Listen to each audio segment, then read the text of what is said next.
Let's hear it for Frank Damico, everybody. Come on.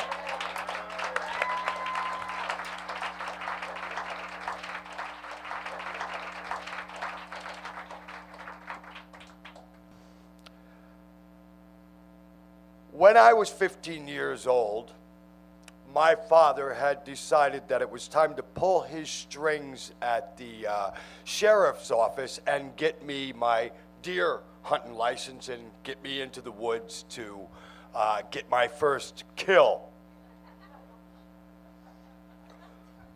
This to me was a little unsettling. I never had aspired to be a hunter. In fact, I had just moved in with this fella.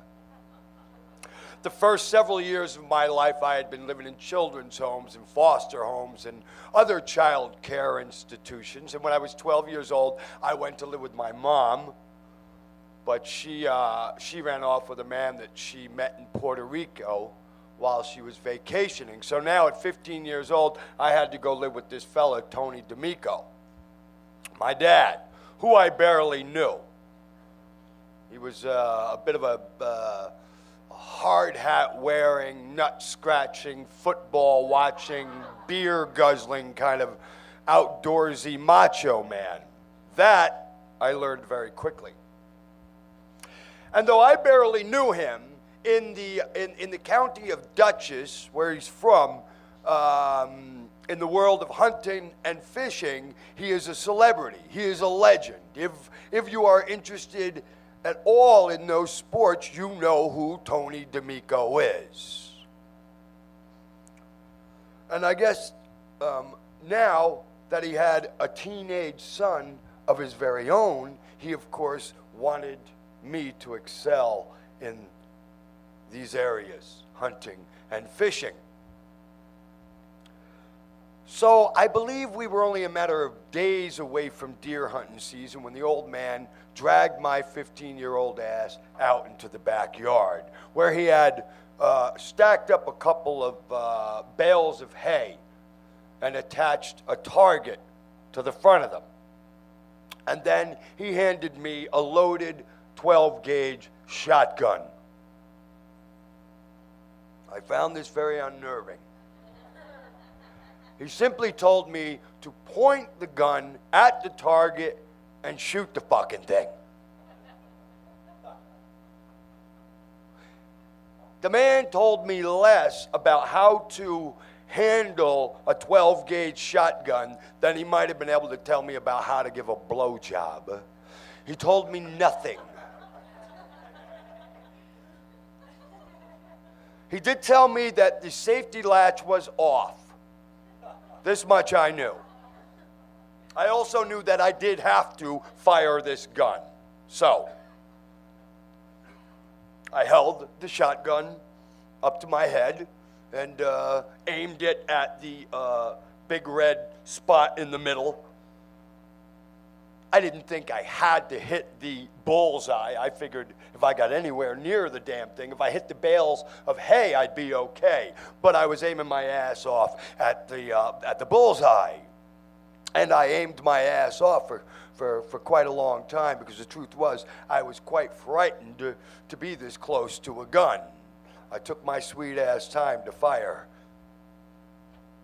You'd think I was daring the motherfucker to make a move. But the motivation to pull the trigger finally came in the voice of my father. He said, "What are you waiting for, backup? Shoot the goddamn thing." And with that, I pressed my eyes shut and pulled the trigger and fired kabloom.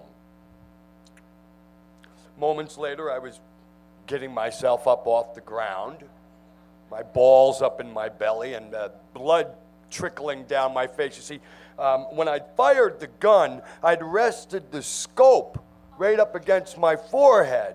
So the kick of the gun had the scope just about punching a hole through my skull. Be that as it may, I wiped the blood away and searched for any kind of hole in the target. And my father knew better. He didn't bother to look. He retrieved the gun from the ground, and I saw that there was no hole, that I had failed. And my father, with the smoking gun in his hand, looked at me and simply said, and He said this.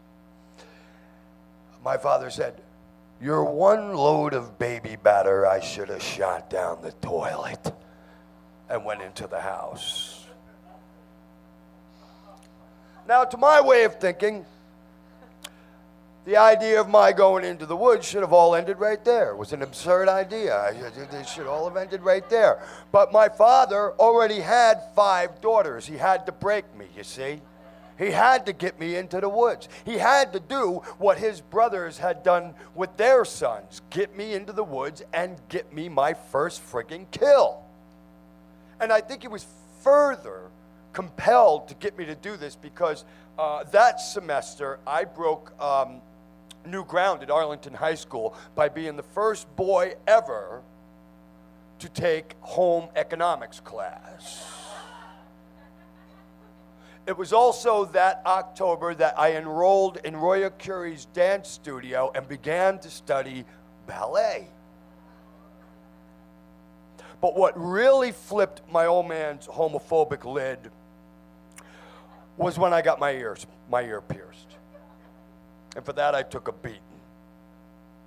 So, into the woods we go. The first day of deer hunting season, 5:30 in the morning, pitch black, freezing cold November morning. I'm wearing so many layers of clothes, I can barely move. And I'm following closely behind my father, and I'm very nervous that I'm going to trip up, because at that point in my life, I still thought it might be a bad idea to, trip up and maybe shoot him in the back.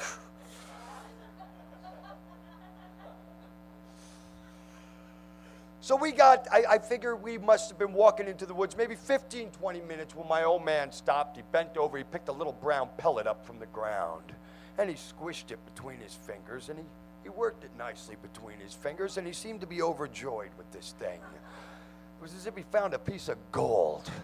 And he was sniffing it, and he seemed so terribly pleased. It was like he was taking in some aromatic delicacy.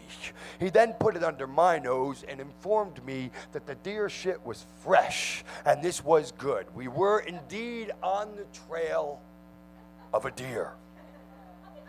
So further into the woods we go. Probably another 5, 6, 7 minutes. My father stops again. He reaches into his camouflage jacket and pulls out a little, kind of a little like spray bottle, like one of those little Visine bottles. And he unscrews the lid, hands me the teeny little bottle and says, "You want to spray some of this onto your clothes. Keep the deer from picking up your scent."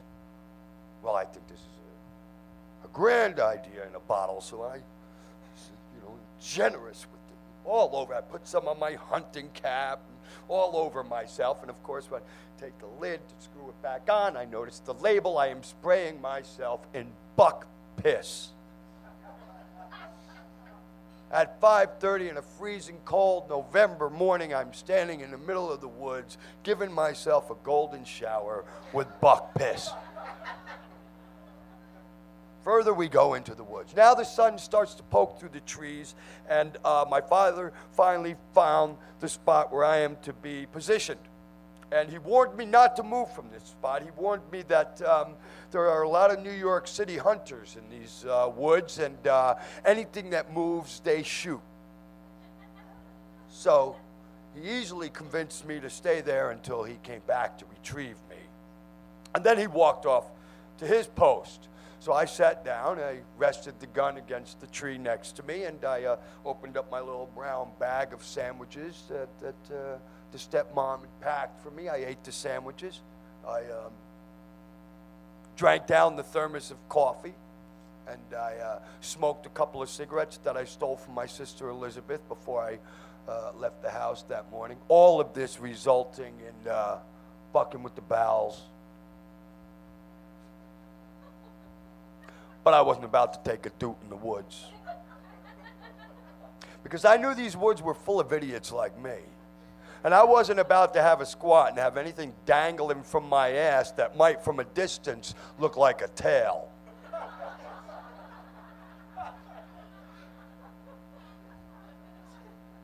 So I sat for a while and settled in and just kind of let my thought drift to things like, who the hell is it that runs through these woods collecting buck piss in these little bottles? When all of a sudden, a deer goes running by me, like right in front of me. Very quickly in front of me. It was beautiful. Gorgeous, gorgeous, gorgeous sight. I'd never seen one before. Seconds later, another deer right in front of me, goes running right in front of me. Gorgeous, gorgeous sight. Now I'm excited. Now I'm very excited. Of course, no thought of picking up the gun ever occurs.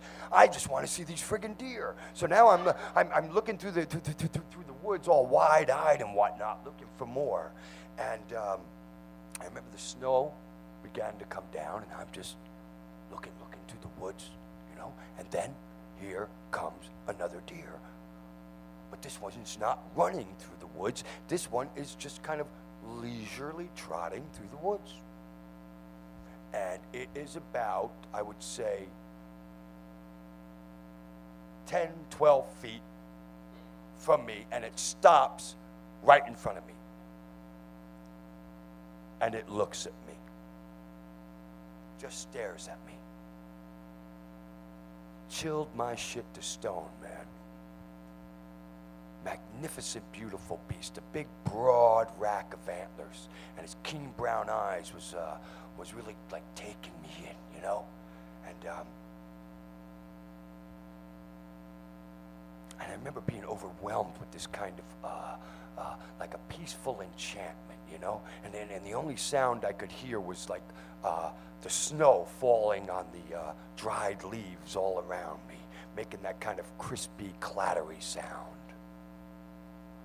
You know, I looked at the deer, and the deer looked at me. And I am apologizing. Telepathically, I am apologizing to the deer. I'm sorry, this is not my gun. I don't mean to be here. I don't want to do this. And the deer seems to be forgiving. And I am overwhelmed with a feeling of warmth. And I feel like I am indirectly meeting God. And then, blam! Just like that. I never saw him fall. I'd fallen back from the sound of the gunshot myself. My eyes cringed shut, and by the time I got back up, I could hear my father yelling, you know, Frankie, get over here, Frankie, get over here. I had no idea he was this nearby. As it turned out, the first two deer that had run by, he had been chasing them in hopes that I would get my first kill, but this one he had to, he couldn't take it any longer. He had to shoot this one. And the sound of the gun was still echoing through the woods when my father called for me to come running. So I got myself together and went over and stood over the deer, and blood was oozing from its nostrils and from its mouth. And I remember it was giving its, you know, like final kicks of life, and I felt like we should walk off and maybe let the animal die in dignity, you know? And then I looked up at my father. My father was gleaming, glowing with pride.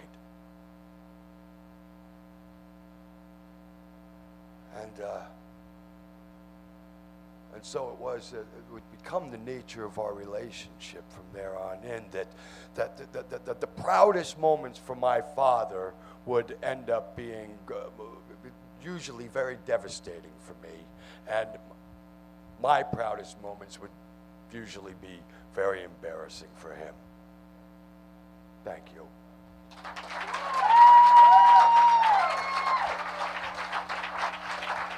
Frank Damico.